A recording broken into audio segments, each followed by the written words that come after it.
Cast all your anxiety on Him because He cares for you. Marami anxieties ang tao. May mga emotional anxieties, broken dreams, maraming mga broken relationships, broken wallets, mga bank account na account lang. Hindi na uubos ang pinoproblema ng tao. Nag-iiba-iba lang. But one thing is sure, there is one and the same God. Noon, ngayon, at bukas. Napakahalaga na tayo ay lagi nasa Kanya, sumisilong, sa Kanya lumalapit. Ano man ang challenges, physical, emotional, spiritual. We are anchored on the unchanging rock. At yan ang dapat lagi natin ma-appreciate, maintindihan, and to operationalize this faith in our lives. Give them all to Jesus. All anxieties, all worries and cares, and all that we need to surrender at the feet of Jesus. Sabi niya, "Come to me all of you who are tired and heavy laden, I'll give you rest." Salamat Panginoon dahil maaari naming ilagak sa inyong anak na si Jesus ang aming mga dalahin. Be it physical, emotional, spiritual. Pag ito ay mga concerns namin about finances, about safety, about health, lahat ng ito ay nagapi ng iyong anak na si Jesus. Turuan niyo kami, Panginoon, na ang aming pagtitiwala, ang aming pananalig, mag-translate into very practical and very fruitful daily activities. Kayo ang maghari sa aming puso, sa aming buhay. At ngayon hinihiling namin, bigyan niyo kami ng dagdag na karunungan at kaliwanagan. We seek you, Father. We ask you, in the name of Jesus, your Son, our Lord, our Savior, our Healer, and our Friend. Give them all to Jesus. Noong mga 1970s, may mga ganyang umuso na kanta eh. Give them all to Jesus. Those were the times when there were many nice, beautiful spiritual songs that were created by a generation of believers. Life could be full of heavy burdens and anxiety. Nag-iiba-iba lang ng kulay, ng mukha, ng tono, ng speed, pero ganun pa rin ang ending. Nakakapagpaalala, nakakapagpangamba, nakakatanggal ng ligaya, nakakapagpababa pa ng immune system. But Jesus gives rest. That's one of the main ministries of Jesus. When you say Jesus saves, He doesn't only save from the flames of hell, He saves from the hell of worry, of anxiety, of nervousness, of fear. Because Jesus is our peace and rest. The way of Jesus, and Jesus is called the way, is the way to peace and the way of peace. Matthew 11:28-30, "Come to me, all you who are weary and burdened, and I will give you rest." At hindi yata ako magsasawa na lagi yan i-quote because this is the most effective idea of Jesusness, that Jesus gives rest. The world gives cares and worries and anxieties. Now, how do you give your cares to Jesus? How does it happen to the point that you really get to rest and to be at peace? First of all, think of Jesus and His love, His goodness, and His kindness. Think of that. Think of the character, the intention, and the actions of Jesus. At lahat ng ginawa Niya para pagalingin ang may sakit, para payapain ang mga natatakot, para pagkasunduin ang mga magkakagalit, para patahimikin ang kalooban. Ito ang pag-isipan. Marami tayong pwedeng isipin. Kung anong iniisip mo, yun ang makaka-apekto sa iyong blood pressure, yun ang makaka-apekto sa iyong kalusugan. So think of Jesus. Think of the Jesus way. John 8:12, when Jesus spoke again to the people, He said, "I am the light of the world. Whoever follows me will never walk in darkness, but will have the light of life." Now, darkness here doesn't only mean sinful living or immorality or all those kinds of dark deeds that people associate with darkness. But this is about any darkness. And Jesus says, "Follow me and you will never walk in any form of darkness. You will never walk under any concept of darkness."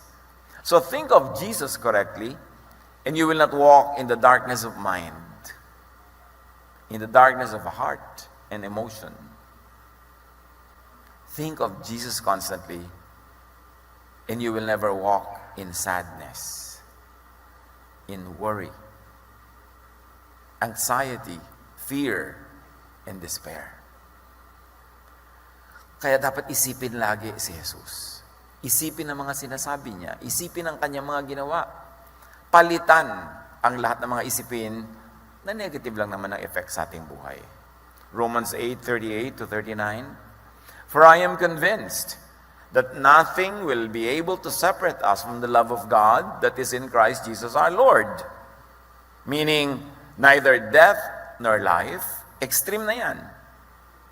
Angels nor demons, the present nor the future, nor any powers, neither height nor depth, nor anything else in all creation will be able to separate us from the love of God that is in Christ Jesus our Lord.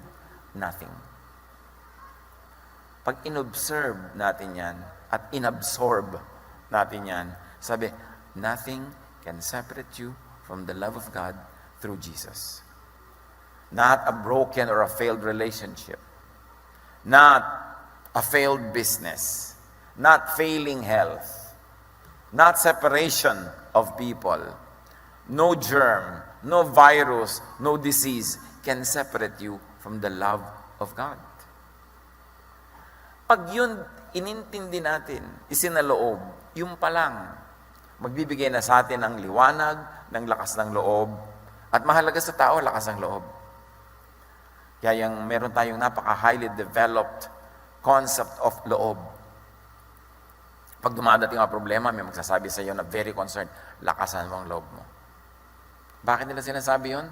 Kasi pag malakas ang loob natin, nagwawagi tayo sa lahat ng mga attacks from the outside. Ganon din sa kalusugan. Marami mga nagtatao, how do you protect yourself from all of these viruses, from all of these germs?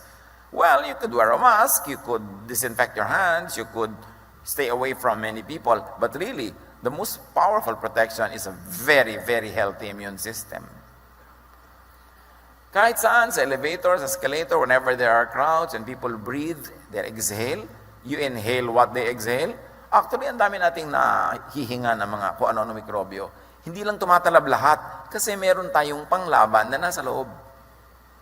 So pag malakas yung loob mo, hindi lang emotionally, kundi this time, physically, yung health mo, yung immune system mo, hindi ka tatablan.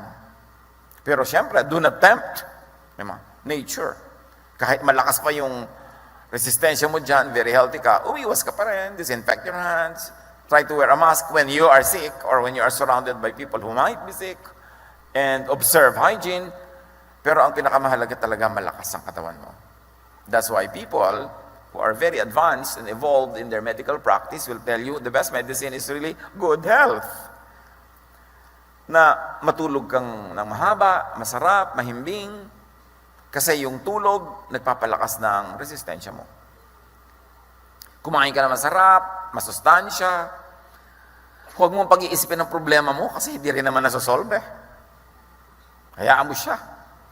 Mag-relax ka, kasi pag relax ka, nakapahinga ka, nakakain ka, nakatulog ka, mahimbing, tumatalino ka. Naiisip mo yung solusyon sa iyong mga problema, kasi lagi ka lang magbukmok, lagi ka lang malungkot. Ang malungkot na tao, bumababa ang kanyang immune system, madali siya magkasakit. Mahirap daw magkasakit na masaya. Liban na lang talagang kumakain ka ng mikrobyo. Pero sabi nga nila, laughter is the best medicine. There's a lot of truth in it. Yun lamang paghinga mo, yung paggalaw ng mga muscles mo sa iyong trachea, sa iyong buong bronchial system, nakakapagpalakas daw yun ng katawan. Pati ng paghinga, pati sa puso. So, sikapin mong sumaya.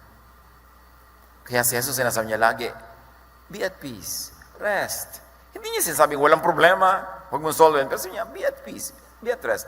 And we can believe in that because Jesus is in control.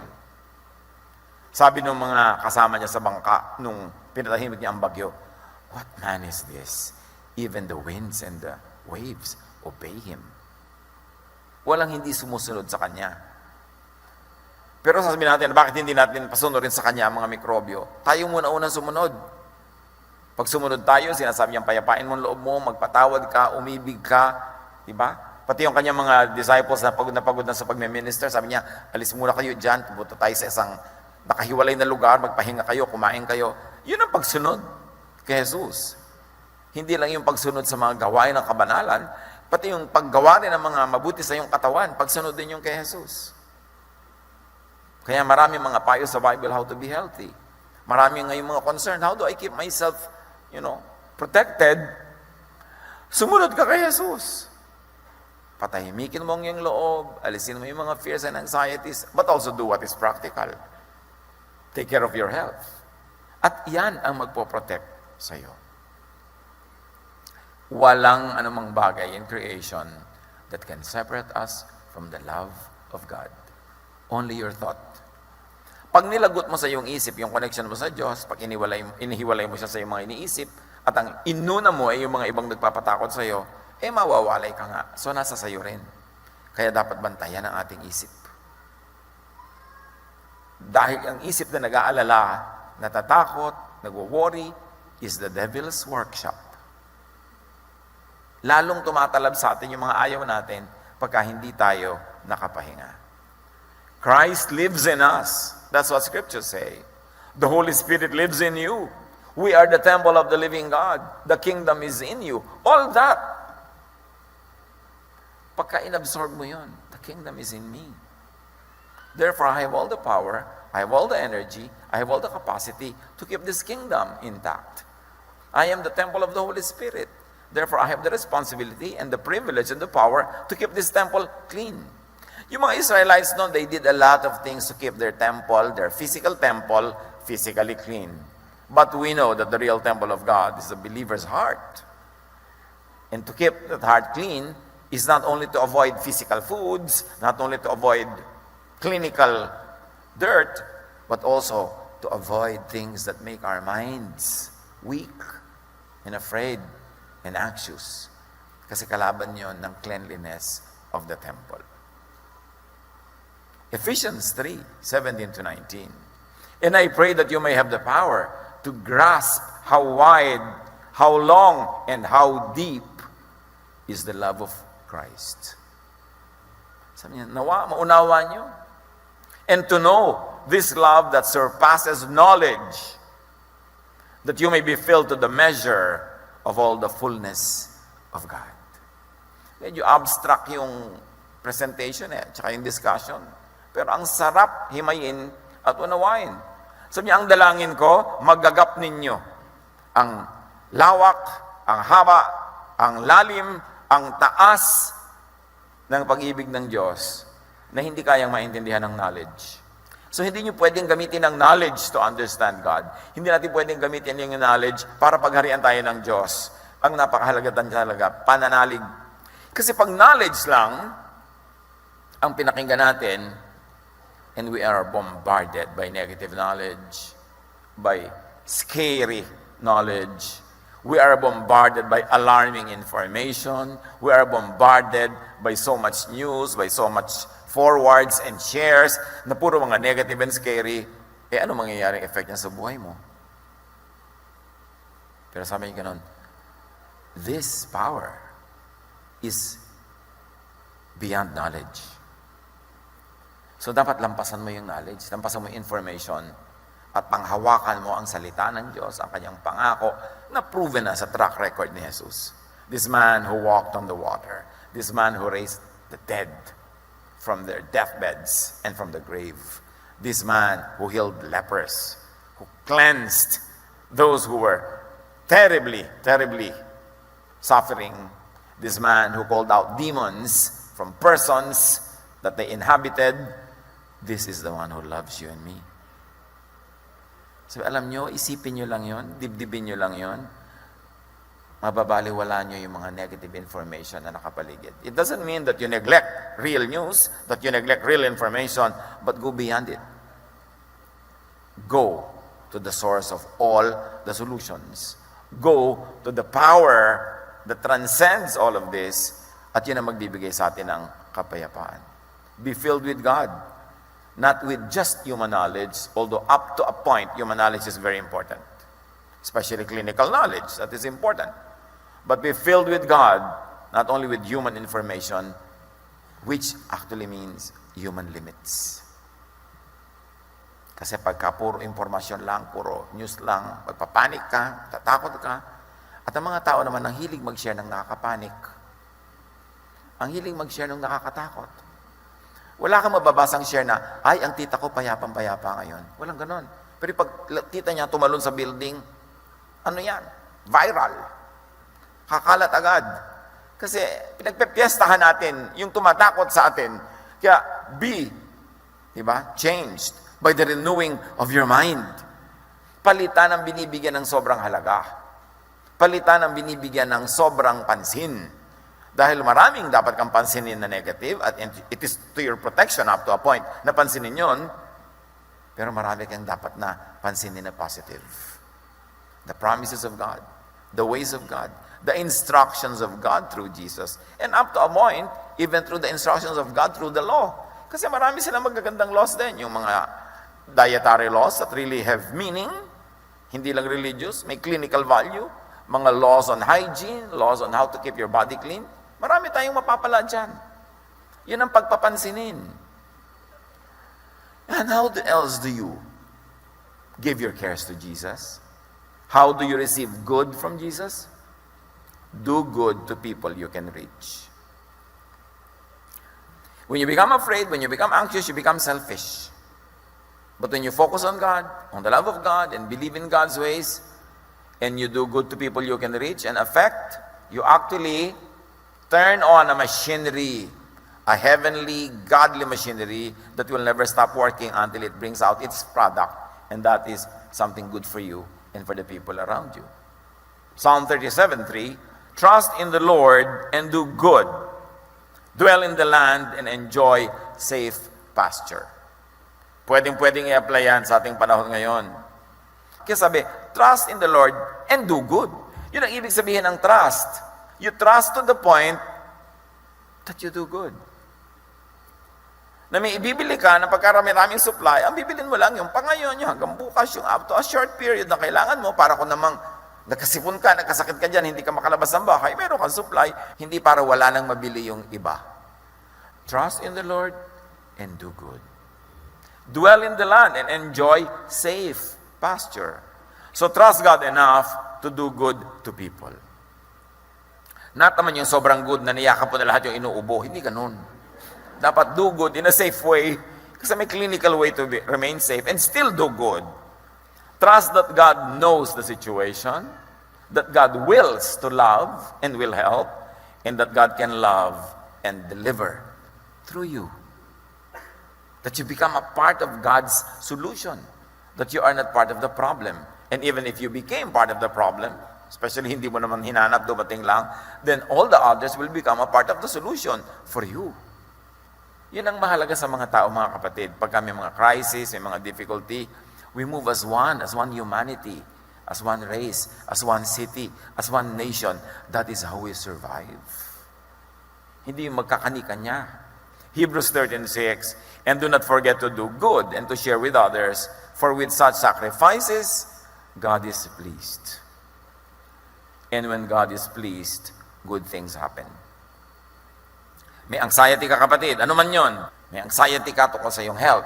May anxiety ka tungkol sa iyong mga payables. May anxiety ka tungkol sa iyong pag-ibig na actually walang pag-ibig kaya ka anxious.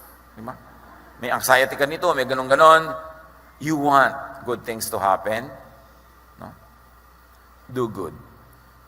Do not forget to do good and share with others. For with such sacrifices, God is pleased. And when God is pleased, good things happen.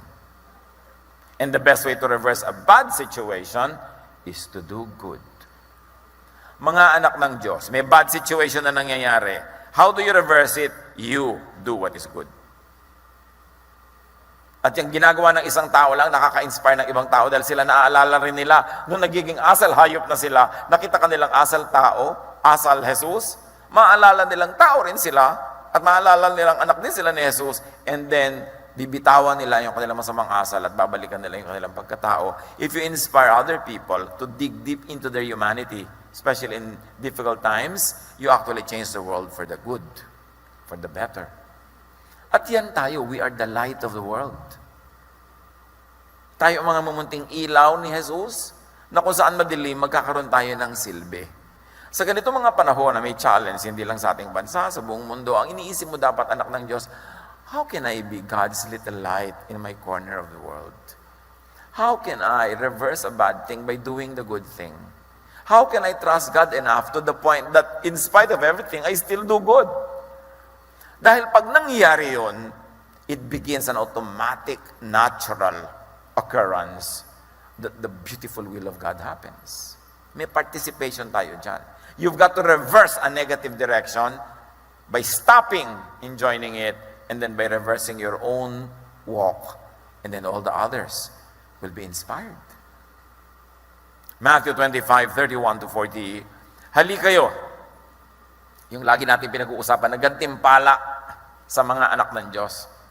Hali kayo mga pinagpala ng aking Ama, pumasok kayo at tanggapin ang kahariang inihanda para sa inyo mula pa ng likhain ng daigdig.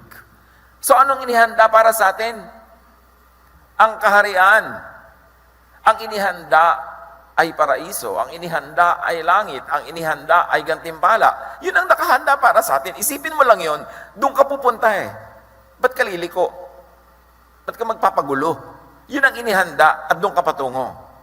At bakit daw makakapunta doon? Sapagkat ako'y naghihirap, nagdurusa at nangangailangan.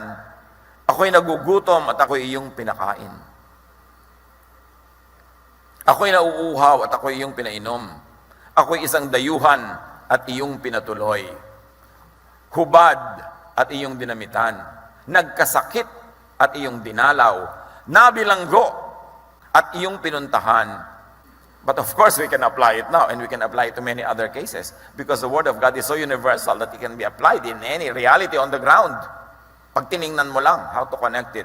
Pero di ba, i-apply natin yan? Sabi niya, hali kayo, yung inihandang gantimpala sa iyo, nung paman, bago nilikha ang daigdig, enjoyin nyo. Bakit po? Sapagkat ako'y nagugutom at iyong pinakain.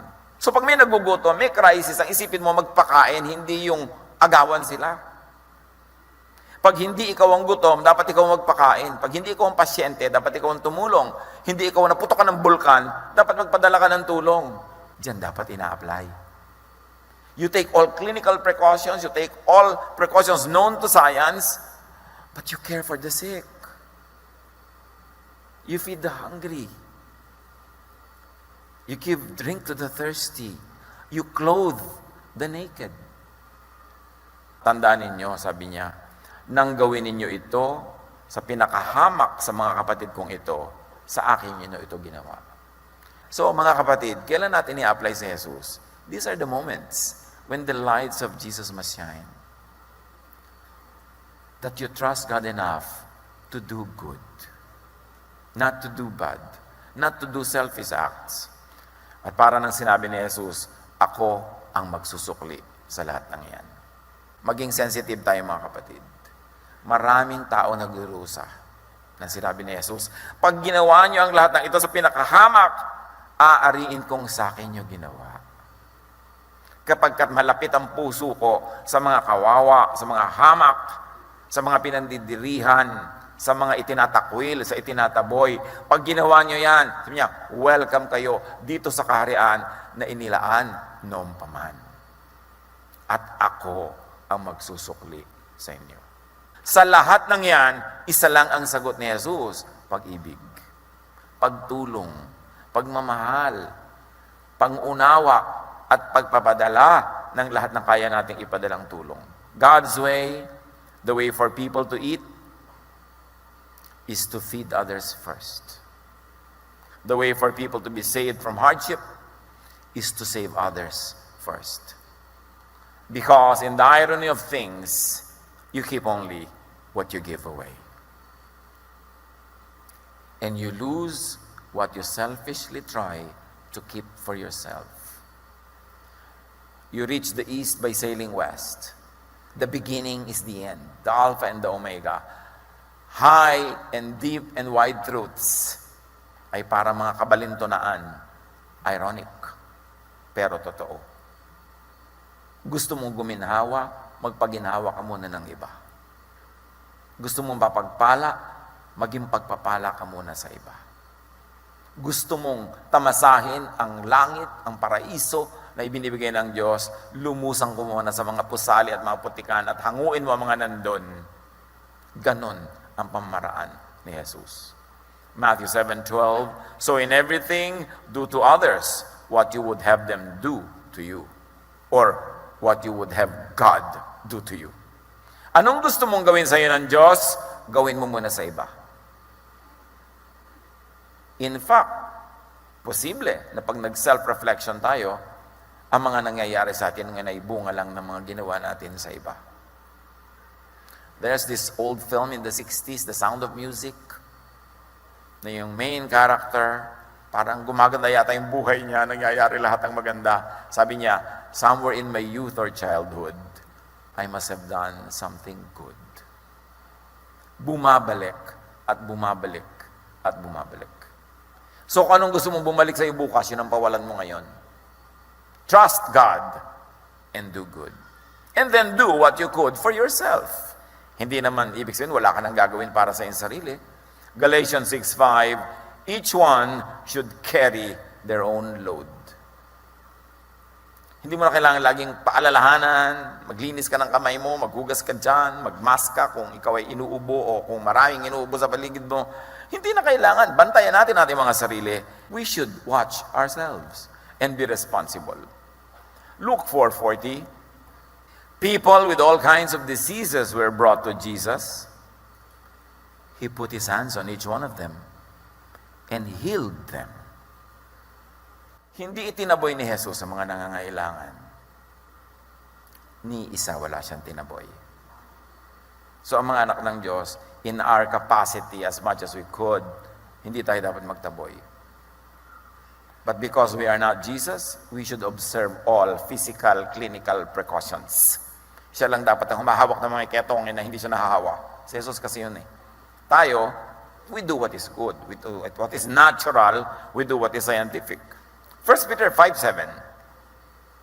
Cast all your anxiety on Him because He cares for you.